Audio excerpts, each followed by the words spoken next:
So there's a lot of different styles of astrology, and which one should you use, and which one do I use, and what's the crack? Well, basically, um, tropical astrology has got to do with the seasons and the equinoxes. Basically, like at the start of spring, that's when Aries starts in tropical astrology. Um, and sidereal astrology follows the stars. Um, and due to precision of the equinoxes, every 72 years, it changes by 1 degree and has to be reset. And that's why you will have a different sign for sidereal and tropical. And it's basically astrology, it's a wave, it's a 12 different expressions of a wave function. Um, but there's not just one wave. Everything's just a coalescence of waves together. So, a lot of people like to look at it from the angle of Father Sky, Mother Earth. Like if you look at the stars in the sky, that's sidereal, and then on the Earth. So it's like the housing system. So you got your time of birth, and let's say you might have the sun in Capricorn, let's say, and that might be expressed in the fifth house. So you would have the sun in a Capricorn expressed in a Leo way. Well, it's like that, except another layer above it. So like sun in Capricorn. So like you would have, like, in that case you would have the sidereal Sagittarius sun expressed in a Capricorn way, expressed in a Leo way. Um, and the different combinations of wave function or wave format would then characterize each individual person. Like I think that tropical astrology is better for more the psychology of an individual, and how they express themselves more. It's better for an emotional point of view. Um, it's how the energy actually becomes expressed. Um, Whereas sidereal, it's kind of a bit more up in the head. Um, if you look at the human body like a big radio tower, as the planets are moving around, you pick them up. You pick up the sidereal, and it's put through your body, and depending on what's going on around you and everybody else's energy, will determine how it's expressed in that tropical way. And that's how you can see people's psychology change over time, um, through generation.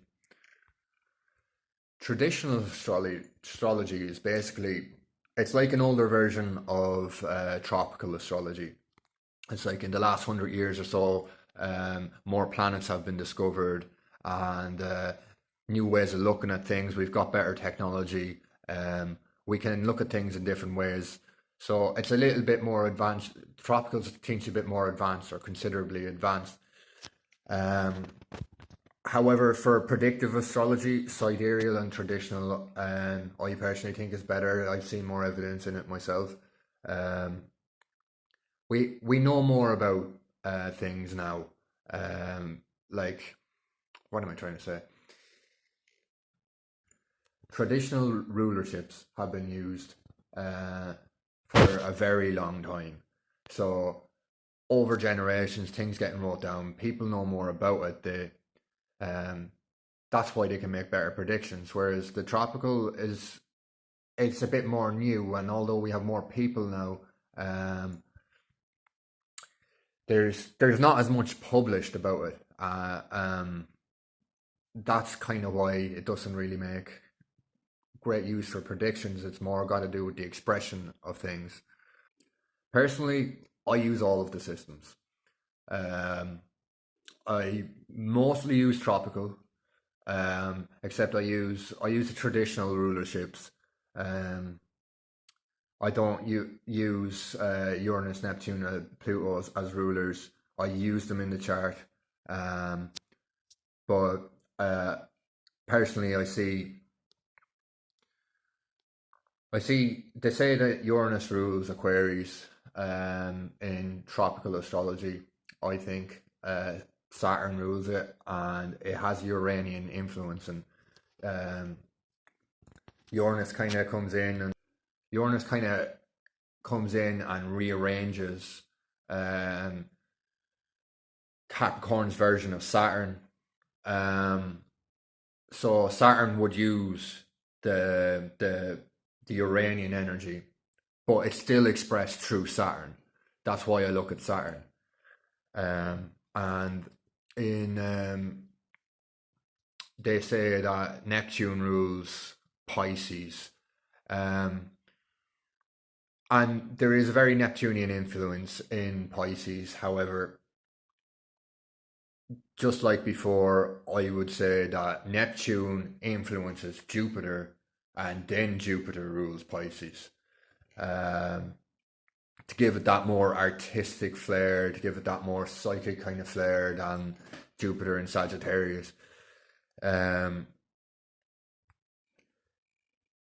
they say in tropical astrology that Pluto is the New Age rulership of Scorpio. It was Aleister Crowley who assigned Pluto rulership of Pluto to Scorpio, and personally, I assess the psychology of the man towards that. I can see how Pluto works really well in Scorpio with deep intimacy, trauma, power. Um, However, that was kind of his mind frame. So Pluto and Scorpio would have been a very favorable energy for him. But I think it can be just as powerful in some other states. And then once again, I think Pluto influences the the first few planets up as far as Saturn. In this case, it would influence Mars more, giving it that power, that drive, that sexual drive that's seen through Pluto. But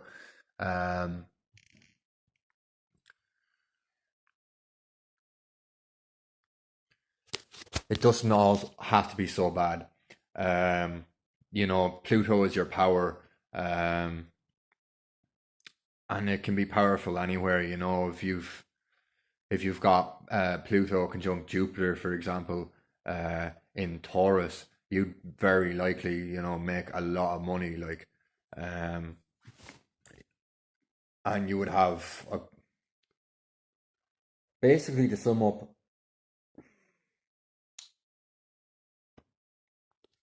tropical relies a lot on the outer planets, and traditional doesn't use them at all. And I think it's very important to include the outer planets, but it's also important to notice that the outer planets influence the inner planets, uh, and then thus influencing you.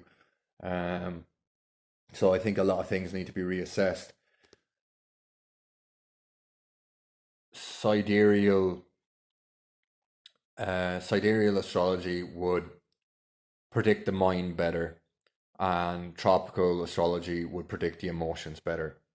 There's slight differences. Like for example, like um, the sun in tropical astrology is the ego. In sidereal, it's the soul. In the moon in sidereal is the mind, and in tropical is the emotions. So, depending on really what you're looking for in the chart, what area you want to go, you can use that knowledge to help you.